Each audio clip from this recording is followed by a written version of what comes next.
მოგესალმებით ძვირფასო ტელემაყურებლებო სტუდიიდან გზაგა საყართან ვაგრძელებთ გადაცემათა ციკლს ბიბლიური საჯვარედინები სტუმრად ყავს მოწვეული თეოლოგი გიორგი გვასალია მოგესალმები გიორგი დიდი მადლობა მობრძანებისათვის ჩვენ საუბრობდით წინა გადაცემაში სოლომონის ლოცვაზე და რა გამოითხოვა ღვთისაგან სოლომონმა და რა მისცა ღმერთმა და დღეს უნდა ვისაუბროთ იმ ტაძარზე რომელიც ჯერ კიდევ დავითს უნდა აეშენებინა და ღვთის განგებულებით სოლომონის ასაშენებელი დარჩა ეს ტაძარი, ასე იყო განგებულება ღვთისა, მისი ნება იყო ასეთი და სოლომონი იწყებს ტაძრის აშენებას.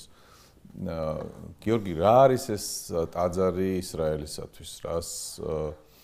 რას კრებს ეს ტაძარი ისრაელისთვის და რა როლი აქვს აქ მეფეს? სოლომონი იწყებს რაღაცა ისეთის კეთებას, რომელიც გაკეთება გულით უნდა და დავითს, მაგრამ ვერ გააკეთა.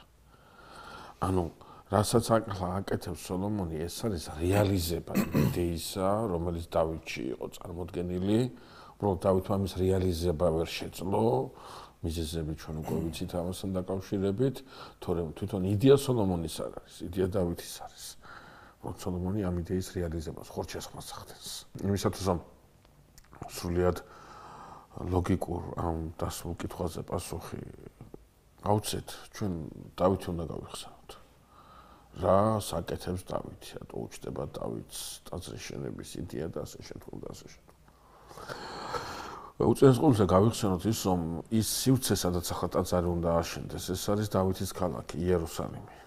ეს არის ქალაქი, რომელიც დავითმა აქცია დედაქალაქად. ჩვენ ამის მიზეზებზე ვისაუბრეთ, რომ იებუსეველების მიერ ასე ვთქვათ, დასახლებული იებუსის მთა, სიონის ციხესიმაგრე, ეს იყო ის სივრცე, რომელიც არც ერთ ტომს არ ეკუთვნოდა, მაგრამ ტერიტორიულად რამდენიმე ტომის იმაზე გადადიოდა იუდას ტომში, ბენიამინის ტომში. დავითი იღებს გადაწყვეტილებას მაშინ, რომ რაღაცა ერთი წერტილი არსებობდეს, რომლის ასაღებად ისრაელის ყველა ტომი მიიღებს მონაწილეობას და რომელიც არც ერთი ტომის კუთვნილება არ იქნება და ყველა ტომის კუთვნილება იქნება ამავდროულად. ანუ ჩვენ გვახსოვს რომ ისრაელის სახლდება აღთქმულ მიწაზე ყველა ტომი თავის წიაღს იკავებს და ამისათვის იბრძვის. და ეს ახალ ტომობრივი კალჩაკეტილობა მათი ურთიერთობის დამახასიათებელი ნიშანი ხდება.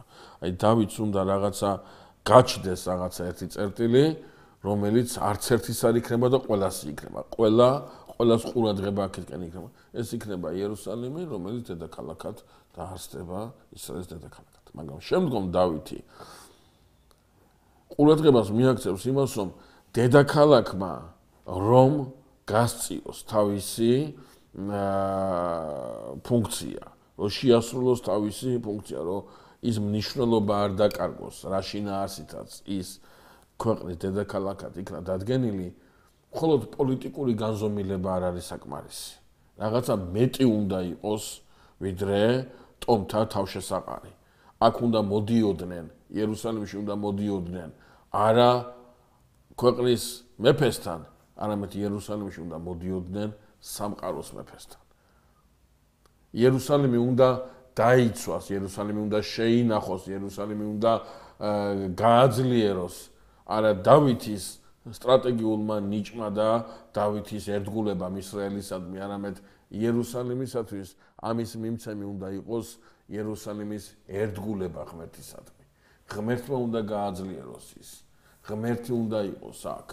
ამიტომ დავითში ჩნდება იდეა იმისა, რომ იერუსალიმი იყოს არა პოლიტიკური, არამედ რელიგიური პოლიტიკური ცენტრი ისრაელისა და კიდობას შემოაბრძანებს აქ.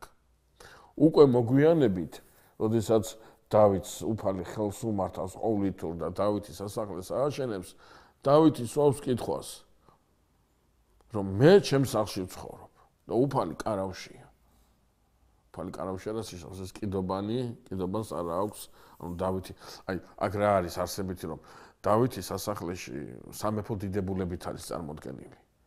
და როგორ შეიძლება მე ვიყო სამეფო დიდებულებით წარმოდგენილი, და უფლის კიდობანი აი ასეთ გამცირებულ მდგომარეობაში იყოს, კარავში იყოს მოთავსებული. ამიტომაც დავითს უჩნდება იდეა ის ვინც დიდია ისრაელის მეფეზე დიდებული სამყოფელი ქონოდეს, ანუ გამოჩინებული იყოს მატერიალური თვალსაზრისითაც. და ღმერთი ეუბნება დავითს მაშინ რომ მე არ მithოვიაო შენთვის ესო. ეს მე ვარო რომ მამაშენის ფარიდან გამოგიყვანი და ისრაელის მეფედ დაგვსვი და ხელში მოგეცი შენი მტრები და გაგაძლიერე. და შენ უნდა ჩემთვის თავარია მემსახურო. მაგრამ შენი იდეა რომ ტაძარი ამიგო სათნო იყო ღვთისათვის. რაღაცა ნიშნით, რატო?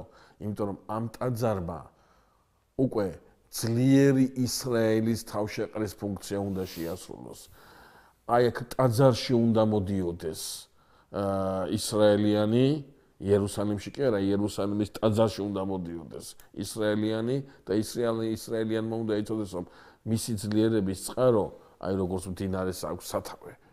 და ის სათავე თუ სათავესთან თუ კავშირი არ გაწყვეტა მდინარე იდენს და მისი წყალუხობა სულ იქნება. ასევე ისრაელისათვის ეს ტაძარი არის სათავე მისი არსებობისა, სათავე მისი ძლიერებისა, წყარო მისი ხვალინდელი, ასე ვთქვათ, უსაფრთხოებისა.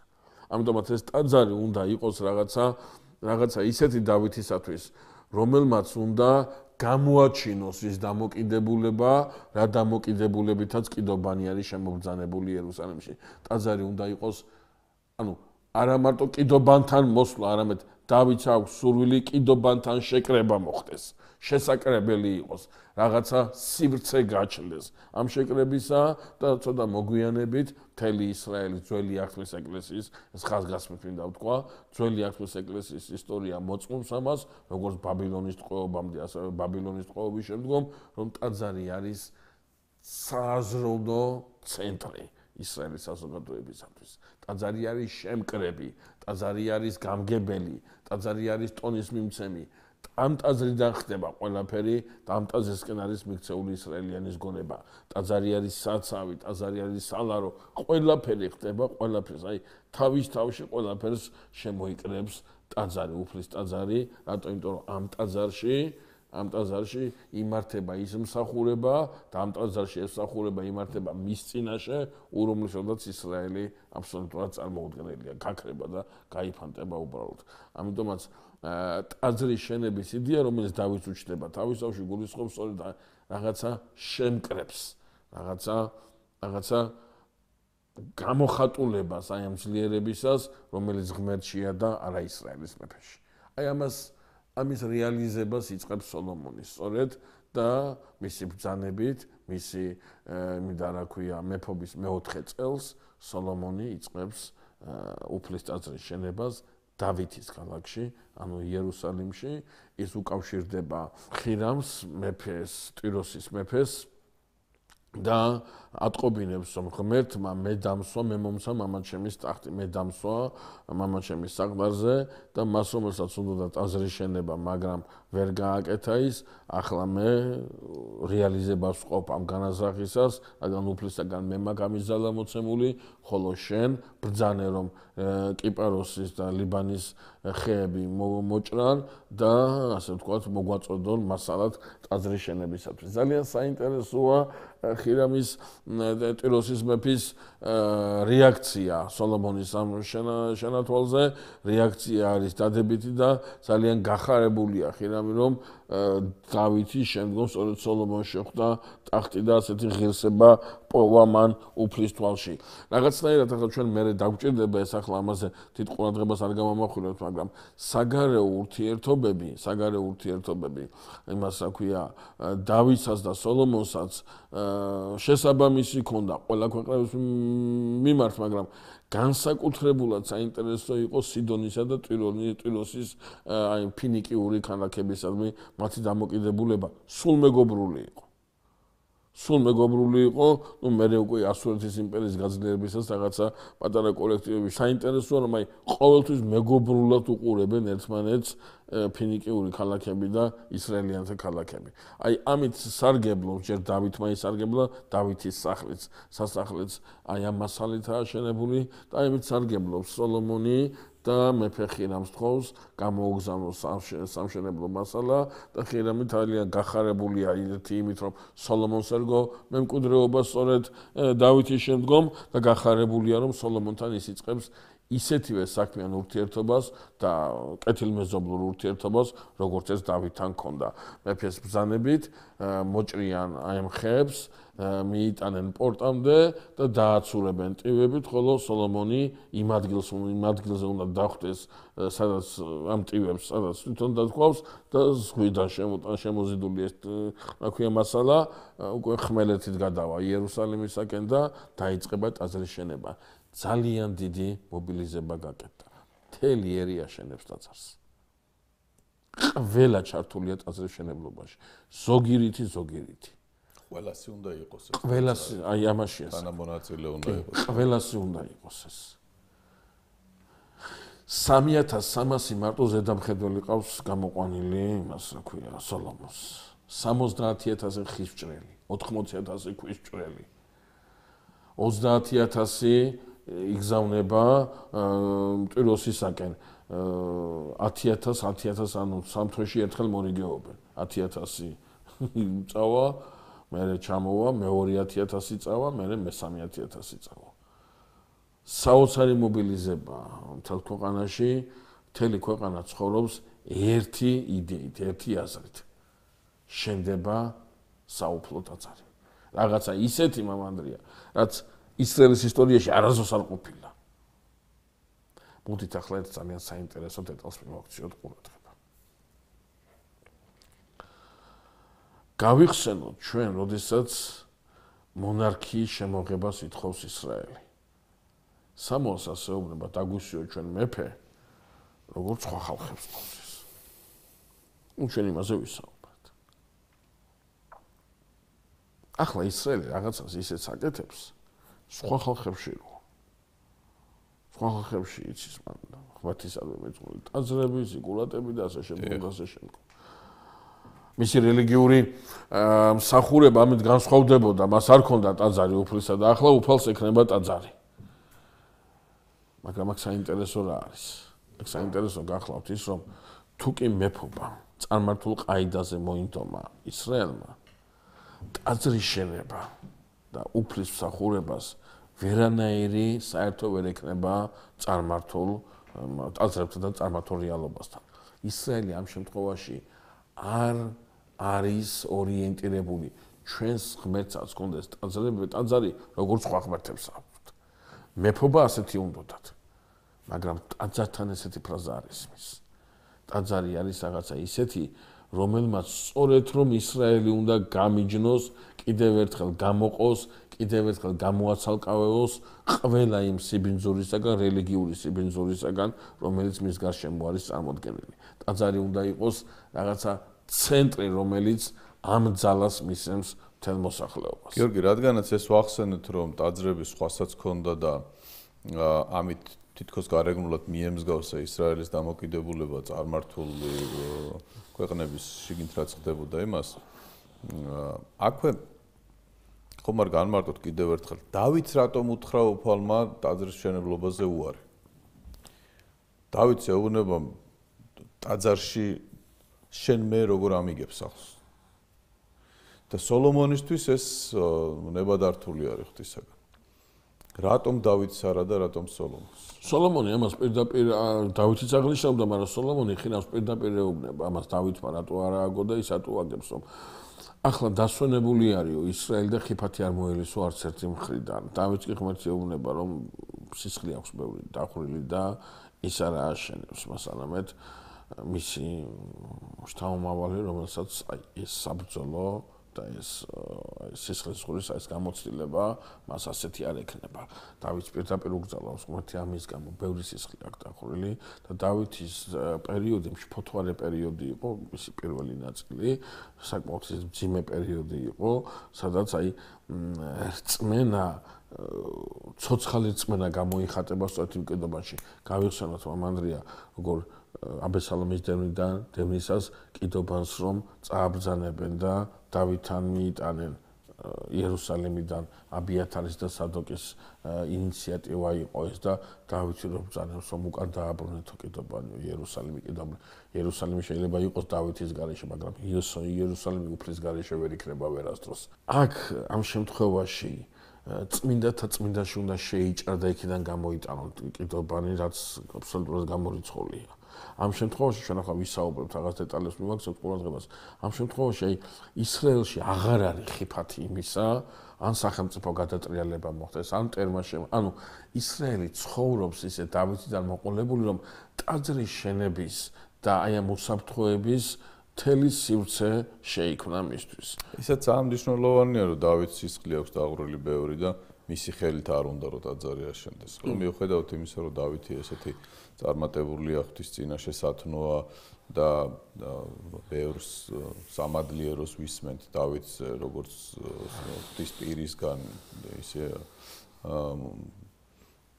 ბიბლიაში ადამიანებისაგან მიუხედავად ამისა მან დაუდო ზღვარი რომ ტაძარს ის ვერ აშენებს. ეს ძალიან საყურადღებო საგულისხმოა ძალიან. ვინ უნდა აშენოს დღეს, ვინ უნდა აშენოს ტაძრები თქვათ. ხო? და რამის უნდა აშენოს? ხო, რატომ დღეს ვინ უნდა აშენოს? რატომ ეძლევა ამა თუ იმ ადამიანს კურთხევა და რატომ არ ეძლევა ვიღაცას კურთხევა? ხო? აი ვკითხულობთ ამას, რომ მიუხედავად იმისა, რომ სათნო იყო დავითი ღვთისათვის, მას აი რაღაცა საბრძოლო პერიოდში სისხლის ზღვრის გამო აიგზალა ზღვარი დაედო ხო ტაძარი შენ არა ტაძარს ააშენებს ხო არის რაღაცა ჩვენ ტაძრის შენებაზე როცა გვაქვს საუბარი ეს მხოლოდ ნაგებობის წარმომართვა ხო არ არის ხო აქ არის რაღაც საკრამენტალური რაღაცა ისეთი იდუმალი რომელსაც ჩვეულებრივი ადამიანის თვალი ვერ ხედავს მაგრამ ასე ვთქვათ საკრამენტალურ სამყაროში ამას ძალიან დიდი მნიშვნელობა აქვს ამას ძალიან დიდი აზრი აქვს მართლა ცოტა მომავალში ეს ტაძარი იქნება ყველაფერი იქნება ისრაელისათვის და როდესაც ბაბილონის ტყვეობიდან უკან დაბრუნებას დაიწყებს ისრაელი პირველი საზრუნავი რაც არის იდენტობის აღდგენის პირველი ნიშანი რაც არის რა არის ტაძარი უნდა იქნას აღდგენილი ეს ძალიან მნიშვნელოვანია რომ ეს ტაძარი გახდა შემნახველი ისრაელის იდენტობისა მთელი პრობლემა ამ ტაძრის დანგრევისა სოლომონის ტაძრის დანგრევისა ანუ პირველი ტაძრის დანგრევისა იყო იმაში რომ ამ ტაძარს გამოაცალეს შინაარსი გამოაცალეს ფუნქცია და ეს ტაძარი გახდა პოლიტიკური ამაოდ მოიმედეობის არენა და მეტი არაფერი. აი, როდესაც ისრაელის პოლიტიკური დიდების ხო, რომელიც რომელიც აღარც იყო იერემია წინასწარმეტყველის მოღვაწეობა ამას უკავშირდება, ამ ხილებას უკავშირდება სწორედ. და როდესაც ჩვენ საუბრობთ ტაძრის შენებაზე, ძალიან საინტერესოა ის, რომ ამ ტაძრის შენებლობასაც, რადგან მთელი ერი იღებს მონაწილეობას, მთელ ერს აქვს გაშინა არსებული მისი მნიშვნელობა. რომ რაღაცაც გრანდიოზული, რაღაც საოცარი ხდება და ამ გრანდიოზულში, ამ საოცარში მოიაზრება ის მსახურება, რომელიც ასევე მთელმა ისრაელმა უნდა გაწიოს უფლის მიმართ. ტაძრის შენება, ასე იგი მე-11 წელს 7 წლის განმავლობაში 11 წელს მოხდა იმას რა ქვია ტაძრის შენების დასრულება და ეს ტაძარი იყო ენით გამოუთქმელი დიდებულების სულ ოქროთი დაფერილი საოცარი ასე ვთქვათ სილამაზე იატაკი კედლები ну აი საუკეთესო რაც შეიძლება და ხო, ну აი ყველაფერი აქვს მიცემული. დავითს ყველაფერი აქვს დატოვებული, სოლომონს ყველაფერი აქვს მიცემული. აი როგორ არის მამანდრია, იცით, აი თავმოყრილია აქ ყველაფერი, როგორც მატერიალური, ასევე ყველანაირი რესურსი თავმოყრილია, რაღაცა შესაკრებელია მართლა რა. ძალიან ახლა ჩვენ მაყურებელს ხალხს უნდა უთხრათ, რომ ეს ტაძარი ასე თვითშემოქმედება არ არის. ეს ტაძარი იგება იმაზე რა ქვია მოდელზე, რა მოდელიც საწამებელი კარვის სახით გაშალა მოსემ, ხოლო ეს მოდელი მოსემ გაშალა იმის მიხედვით, გამოცხადების მიხედვით, რაც მას ჰქონდა სინასტაზე. ამას უბრალოდ ამ ტაძარს აქვს უფრო დიდი პარამეტრები, სხვადასხვა სათავსოები, სამღვდელო იმისათვის და სხვადასხვა ასე ვთქვათ, საჭიროებისათვის, მაგრამ პრინციპია დაცული, გვაქვს ეზო, გვაქვს წმინდა და გვაქვს დაბინა, წმინდათა წმინდა. ამ წმინდათა წმინდაში სოლომონმა ორი ოქროსში ხისგან დამზადებული ოქროთი დაფერილი ორი უზარმაზარი ქერუბიმი დააყენა. ჩვენ ვიცით ახლის კიდობას თავად აქვს ორი კიდობანი. ორი ქერუბიმი და სოლომონმა ორი დაამატა კიდე რომ ეს კიდობანი თავისი ქერუბიმებით ამ ტაძრის ახალ ქერუბიმებში უნდა ჩატეულიყო და დაეფარა ამ კიდობას, შემდგომ კარი მიეხურა, უნდა მიხურულიყო და ეს კიდობანი აბსოლუტურ სიბნელეში უნდა ყოფილიყო და ნებისმიერი ნათება, რომელიც გამოჩნდებოდა, ეს ნათელი იქნებოდა არა ქმნილი, არა თქვათ ბუნებრივი, არამედ იქნებოდა უქმნელი, იქნებოდა მოვლენებული, ხო, გამოცხადება იქნებოდა ღვთისა. ყურადღებასაც მივაქცევთ ახლა ჩვენ. რა არის საინტერესო? რომ როდესაც ღვთლები შეაბრძანებენ კიდობას, ანუ იერუსალიმში ხდება ხო ესა, ხო? ამ ადგილიდან, სადაც დავითს ჰქონდა, ამ ადგილიდან უნდა გადააბრძანონ ტაძარში. როდესაც ღვთლები შეაბრძანებენ კიდობას და აი დადგავენ ქერუბიმებს შორის, ტაძარი დაიწყებს ნისლით ხრუბლით ავსებას. და ნელ-ნელა ივსება და იმდენად ღვთლები ვერ ჩერდებიან და გარეთ გამორბენ. სუნთქვაც არ შეიძლება. და სოლომონი უყურებს ამ დიდებულებას. სოლომონი უყურებს ამ საოცრებას. მოდი ერთი წუთით გავიხსენოთ დავითი რო კიდობას მოაბრძანებდა რა მოხდა კიდობამ გზაზე კაცი მოკლა და დავითი დაფიქრებული და დადარდიანებული იჯდა იქნება სულ არ სულ დაუფალს მობრძანება იერუსალიმში. სოლომონთან არანაირი დაბრკოლება არ არის. არაფერი მომხდარა გზაზე ისეთი რომ კიდობანი სადმე გაეჩერებინათ. სოლომონი ამას უყურებს. სოლომონი ამ წყალობას უყურებს. და როდესაც აი დისლში დაიფარება და ღვთლები გარეთ გამოდიან და არა გამორბიან, ვერ სუნთქავენ. წარმოუდგენელია იქ ყოფნა, სოლომონი ხედავს, რომ უფალი დამკვიდრდა ტაძარში და ხმამაღლა იპყრის ბნელში დავანება ინება უფალმა. ეს რომელი სიბნელი. მოსე შევიდა ნისლში. ხრუბელში, სიბნელეში შევიდა და იქ იღებს გამოცხადებას. აი ეს ნისლი, ეს სიბნელია, გარდარეული სინათლე, სხვანაირად რო ვთქვათ. სინათლე, რომელსაც ადამიანის თვალი ვერ აღიქვავს. სინათლე, ნათელი, რომელიც მიეფინა სავლეს და ჩვენ სავლესაგან ვიღებთ პავლეს. ეს ის ნათელია, რომელიც თაბორის მთაზე გამოჩნდება და თაბორის მთაზე, ესე რა ქვია, გავწყინდება ჩვენი მოწყობილ თავის ღვთაებრივ შეუქმნელ ენერგიებში გამოაჩენს თავს. შესაბამისად, ეს ის ნათელია, რომელიც თვალუწვდომელია, ნათელი, რომელიც აპოფათიკური სიბნელის სახით არის წარმოდგენილი, გარდარეული ნათელი, რომლის ხილვაც, რომლის ტვირთვაც ქმნილ თვალებს არ შეუძლია. ბნელში დავანება ინება უფალმა.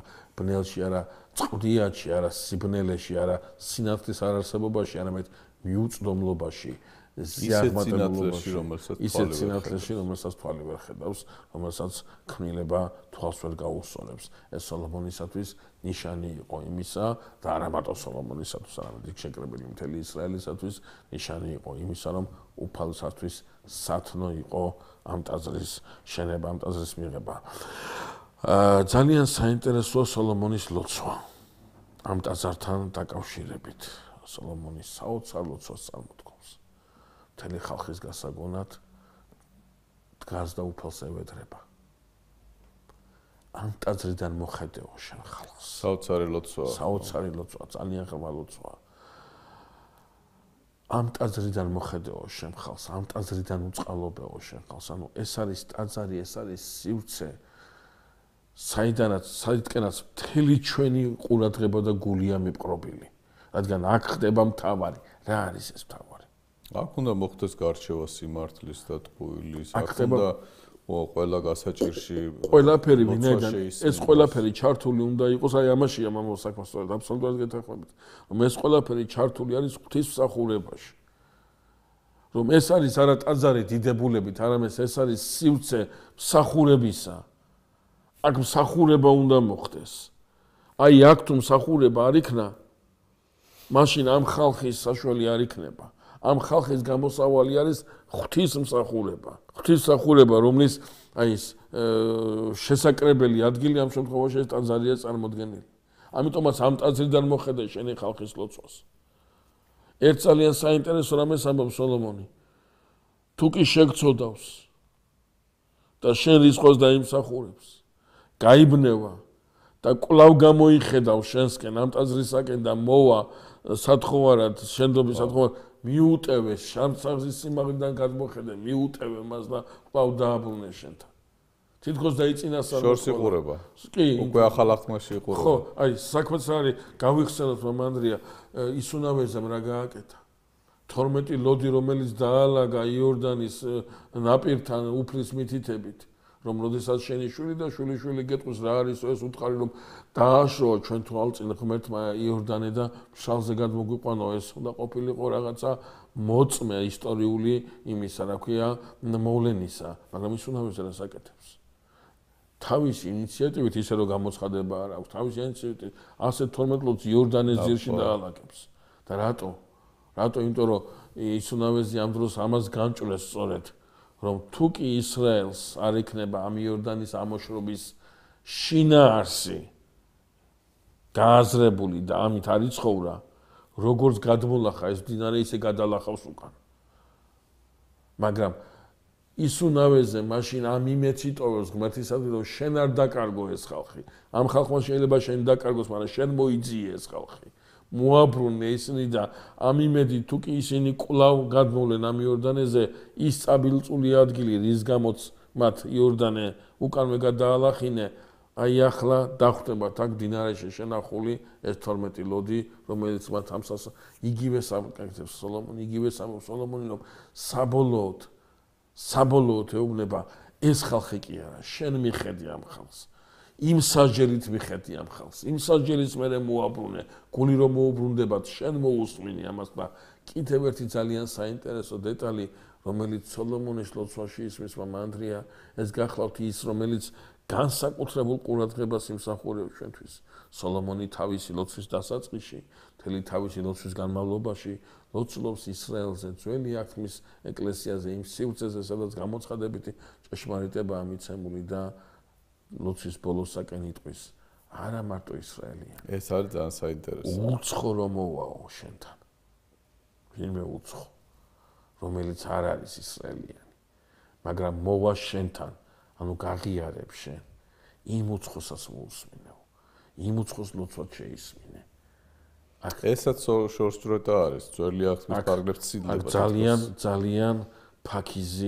ძალიან ფაქიზი ხელით იშლება ნელ-ნელა საზღვრები და სოლომონი ხედავს საოცარ რამეს, რომ ღმერთი ისრაელისა ვერ იქნება მარტო ღმერთი ისრაელისა, რადგან ეს აუცილებლად სოლომონის ლოცვაში.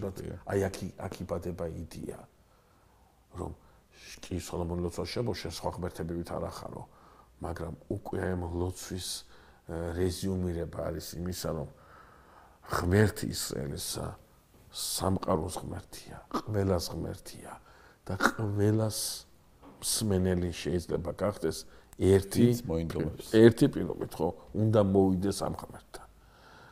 მთელი საოცრება კაცობრიობის ისტორიისა გახლავთ ის, რომ კაცობრიობა არ მივიდა ღმერთთან, მაგრამ სოლომონის ლოცვა შესმენილი იქნა. ღმერთი მოვიდა კაცობრიობასთან.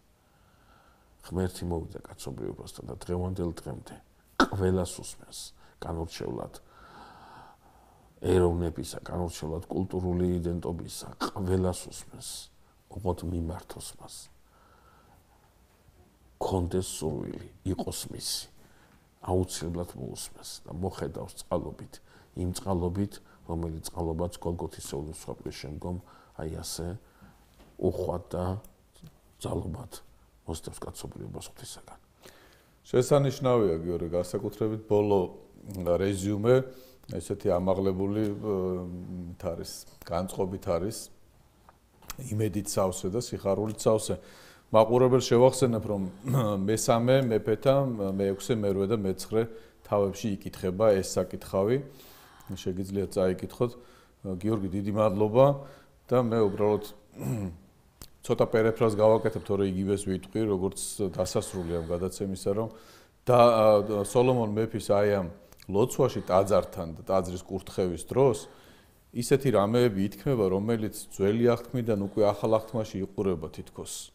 აი ეს მიტევების თემა, რომელიც ახალი აღთქმის წამყვანი ესეთი ხაზი არის და ის, რომ სხვა სჯულის ხალხი თუ მოვა ამ ტაძარში ღვთისათვის რაიმე სათხოვნელად, რომ ესაც შეისვინოს უფალმა. ძალიან ესეთი ნიშანდობლივი რამ ჩნდება უკვე ამ კუთხით სოლომონის ლოცვაში. დიდი მადლობა ამ საუბრისთვის, მადლობა მაყურებელს ჩვენი გადაცემების სმენისთვის და ყურებისთვის. დაგემშვიდობებით, კარგად გრძანდებოდეთ მომავალ შეხვედრამდე.